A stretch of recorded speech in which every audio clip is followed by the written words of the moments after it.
see. I'm going to do a Divine Partners reading. We're going to check in with the energies to see what shows up for us. As always, if any of these messages don't feel like they align for you, please only take what feels right and leave the rest.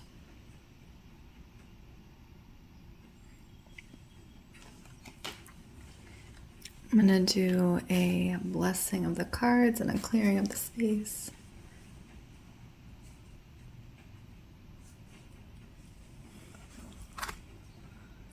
I ask that any and all messages that come through the cards come through with clarity and understanding for all those involved, and with messages for their highest good only. There we go. Try to put my flowers in there. I have my beautiful flowers in a vase that was gifted to me, so it felt like summer, so I wanted to bring some flowers in. Okay, let's start off with, we're going to see what comes through first as we read for the Divine Partners connection.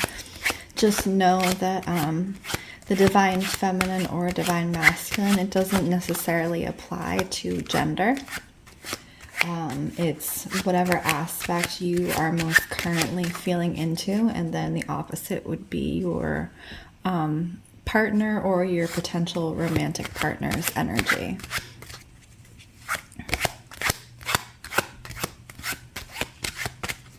Divine Partners.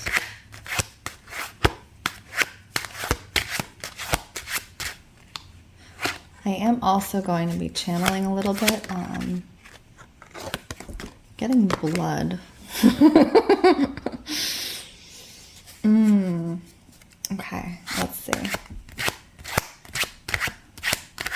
This is interesting because what I'm getting first off the bat doesn't really pertain to divine partners per se, but you have the Ten of Swords and then you have the Two of Coins. And if you can see the Two of Coins, it's a woman carrying her child over thorns, I think that is, right there. So there's this interesting kind of healing thing that's happening here around the bloodline. It's almost genetic, but it's bloodline healing is what I'm seeing happening here. Divine Partners, where is this? There's some sort of energetic healing happening through the bloodline, and I'm going to say this is a Divine Masculine bloodline probably. The Ace of Coins, you have, this is succeeding and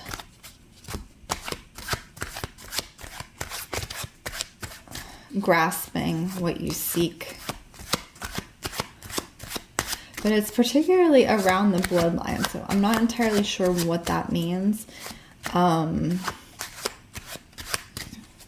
There is also this energy in this message, Divine Masculine, that's showing up. It's almost like water is thicker than blood, which is really interesting to me. So it's like, you know, sometimes those non-blood ties may be stronger than blood ties. And that's the energy that's coming through for Divine Masculine. So there's this almost healing energy coming in through the aspect of water and or connections outside of blood ties, which is really interesting. So this is like found family, people who are around you that you've chosen to be around you, and their energy is naturally healing to you. So you have the Chariot. So we're starting here. We're starting with Divine Masculine, apparently. You have the Chariot, and that shows success and movement forward. You have a new direction that you're going in. You have ideas taking root, things that you want to achieve for yourself, and you're coming into, or you are finding your support system. So if you felt like you haven't been supported or had people around you in the past to support you, you now have that support system. And this can also be in a romantic partnership, but it might just be the people you choose to have around you in general. So friends is what I'm thinking. So let's see what else is showing up. It's also to me that this energy is very much a hard-won battle, Divine Masculine. So this kind of releasing of old energies around the bloodline has really been hard-won.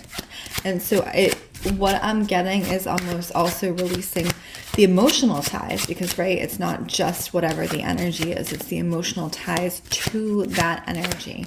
And I think that, sorry, I'll shuffle so you guys can see.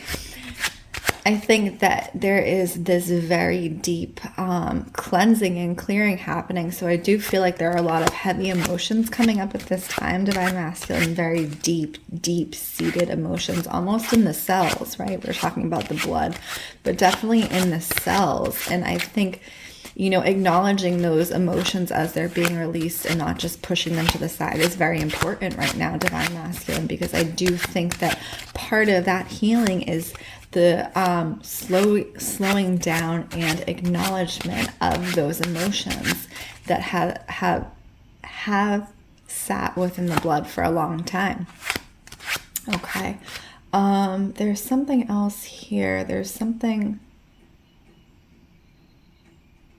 I don't know what this is, and this is going to be for someone in particular, but I'm seeing like bare feet on the land, like walking with bare feet on the land. So if you're someone who walks in their backyard or walks on the grass, that's what I'm getting. Part of this releasing the emotions is almost returning these emotions to the land and allowing the land to recycle the energy, right? The Wheel of Fortune. So the Wheel of Fortune is a closing out of a cycle. So that's what it's telling us here in this energy, Divine Masculine, is that cycle of pain or heaviness or trauma is finally being closed out. So I do think, you know, there is something to be said for honoring that transition, honoring that cycle. However you would, the opportunity here is what I'm getting is for intense reflection, right? So intense reflection around those things that you're releasing. And I do think that that's going to really inform that next step. So we're talking about the Chariot and moving into your next step of life, and really reflecting on how you've moved through life and how you actually want to now move through life as you release your burdens, right? So as you put down those weights, if you could look at your ideal life, what would that look like? Okay, so it's not just going right into that next step. It's that pause and that taking time for reflection that's really important. And because of how deep this energy and heavy this energy is coming in, I'm very much feeling that take your time with the reflection. Take your time with the inner work, because it is so inside of you that to quickly, you know, move over this time period of reflection, it's not going to help move you forward. The more deep inner reflection you can do, the faster you're going to move forward from this releasing, okay? Queen of Wands. So Queen of Wands, that's Pele. She's the goddess of Hawaii. She's beautiful, she's strong, she's fierce, she's burning it all down. She's passionate, she's creative. So if part of that reflection energy that you're going through about this release is a creative journey, I would say that this is definitely an opportunity to move into your more creative aspects, however that looks for you, because that's going to be a part of your release and reflection, Divine Masculine. Okay, I'm going to see if there's any other cards that come up for Divine Masculine as we're reading here. And then we'll get into the Divine Feminine and check in on her energy. And then we're going to check in on the connecting energies to see what's happening between the Divine Partners at this time. Let's see.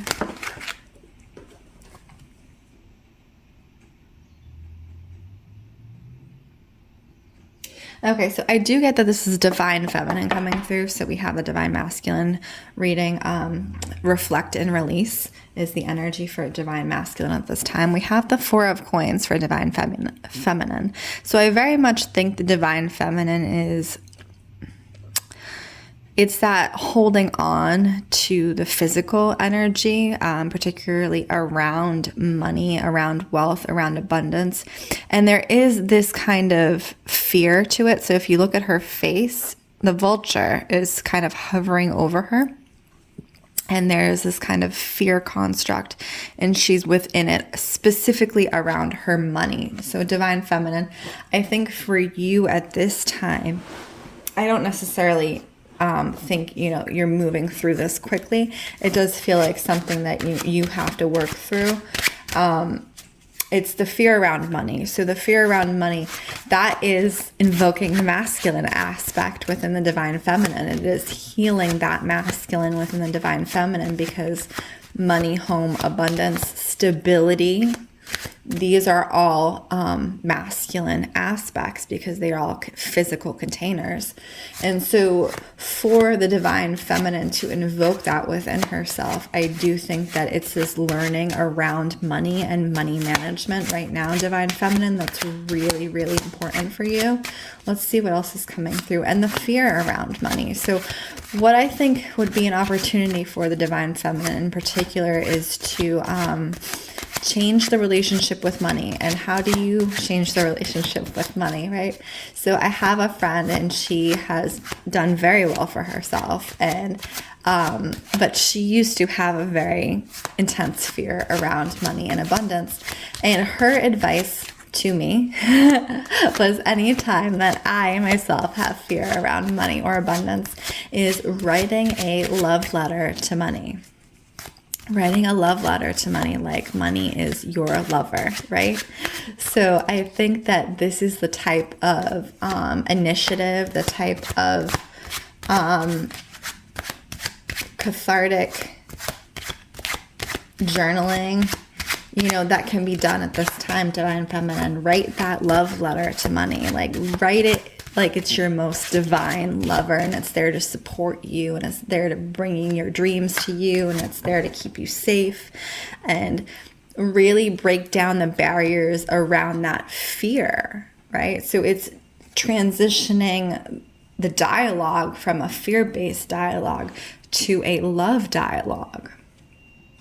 Exactly. So now you also have the World, which is much like the Wheel of Fortune. So it's a closeout cycle for you, divine feminine, as well. But if you notice, I believe this is probably a Pacific Islander myth.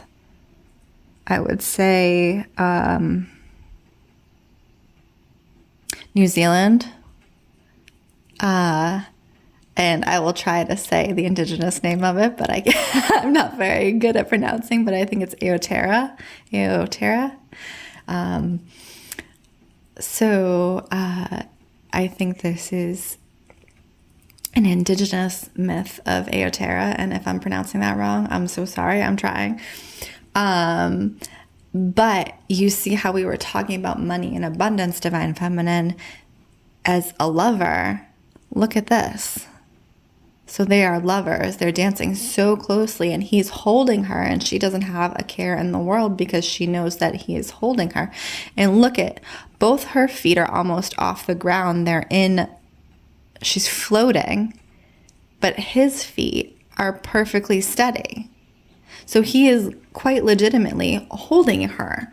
So for this is the image. It's beautiful, it's sensual, it's powerful, but it's also held, right? It's safe. So for you, divine feminine, I think that this is kind of the imagery that you want to cultivate now around your money, is this type of partnership, which is really beautiful and powerful, and it just feels good in the body. Okay, let's see what else is coming up for divine feminine.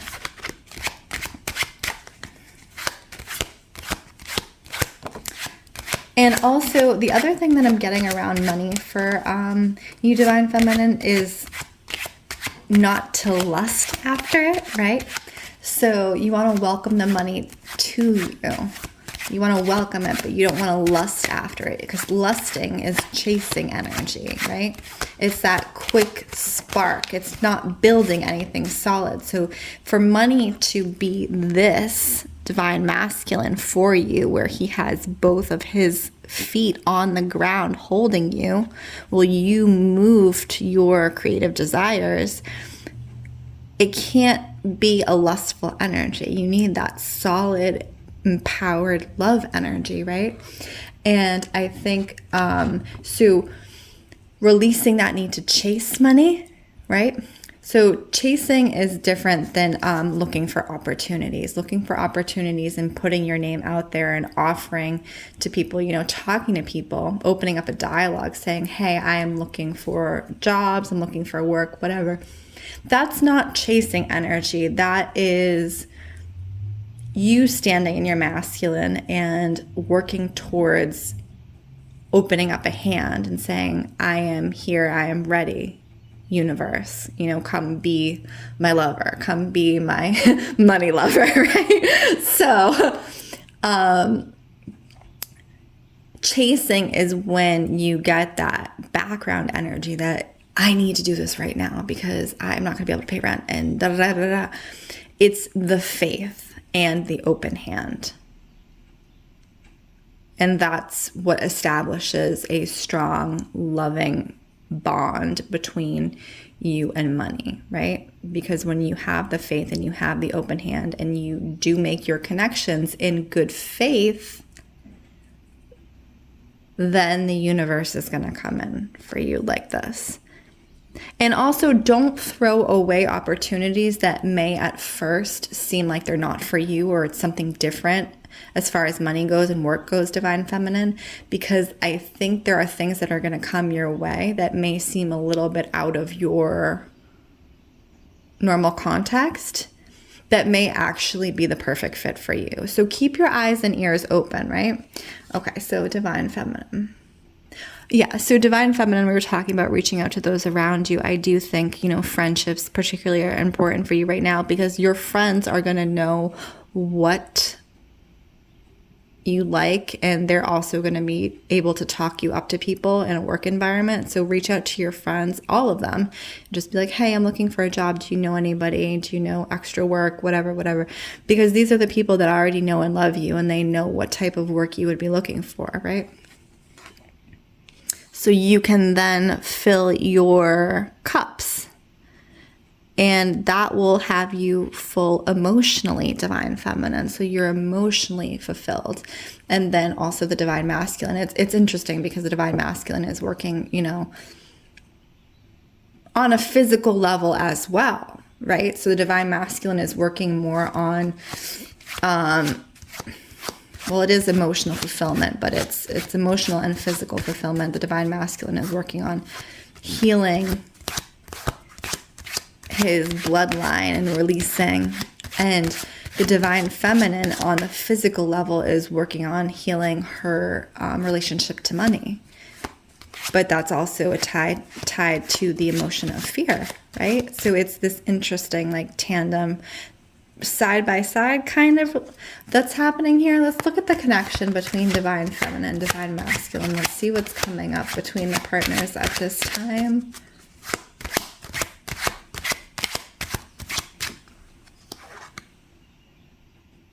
Okay.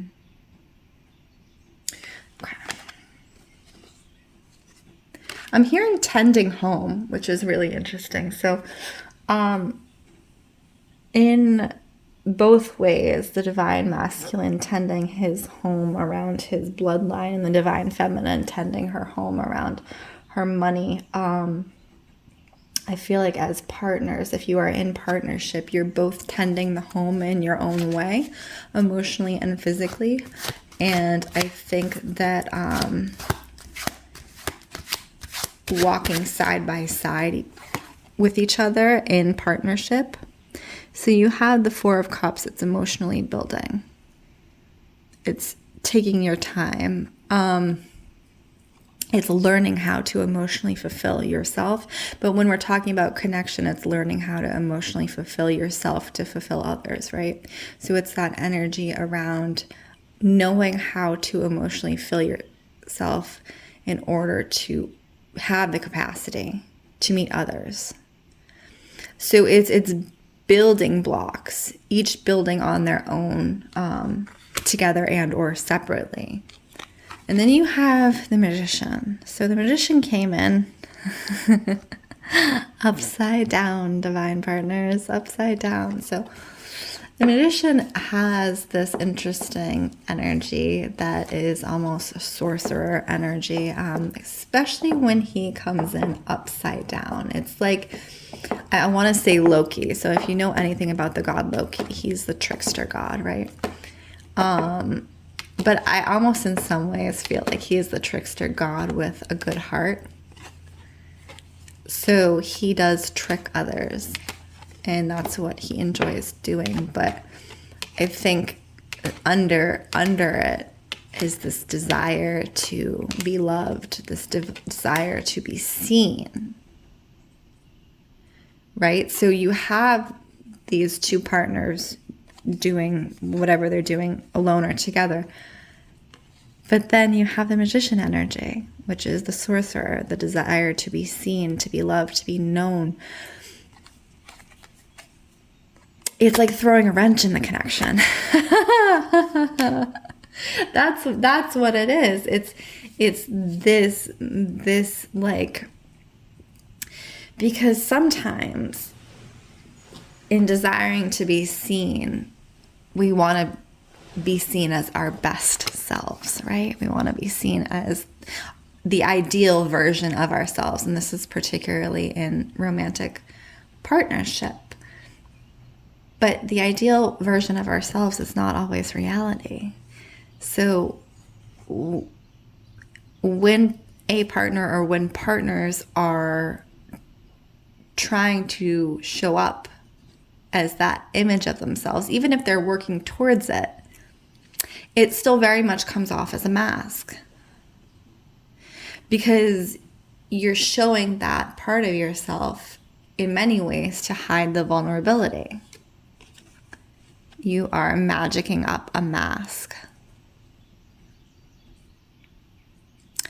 And I think the question here between the connection is, where is the line between, the mask of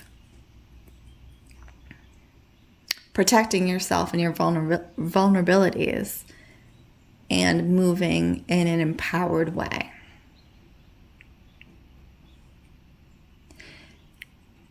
It's that fine line between illusion, the illusion of the mask, and showing up as an empowered, embodied magician. Because like this implies in the connection that this is the illusionist who is disempowered. So there's this wrench energy that's happening here in between the connection. It's the illusionist energy.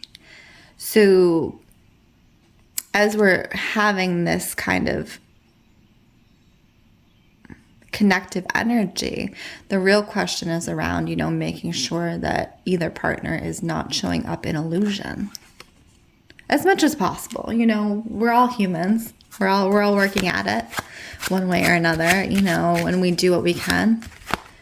But for true divine partnership, it has to let all the falsities fall away, right? You have to come in with that temperance energy, with that grounded and balanced energy as much as possible. And that's where you get success, is grounding and balancing. So this was a really, I'm very happy with this reading because I feel like the messages very much came through, and I think have a very romantic atmosphere happening here. So if you also enjoyed the reading, please like, comment, or subscribe. I would love to hear from you. Again, my name is Lindsey Rose. This is Storyteller Tarot. If you would like a personal reading, please check out the link in bio. Otherwise, I wish you all well. Thank you.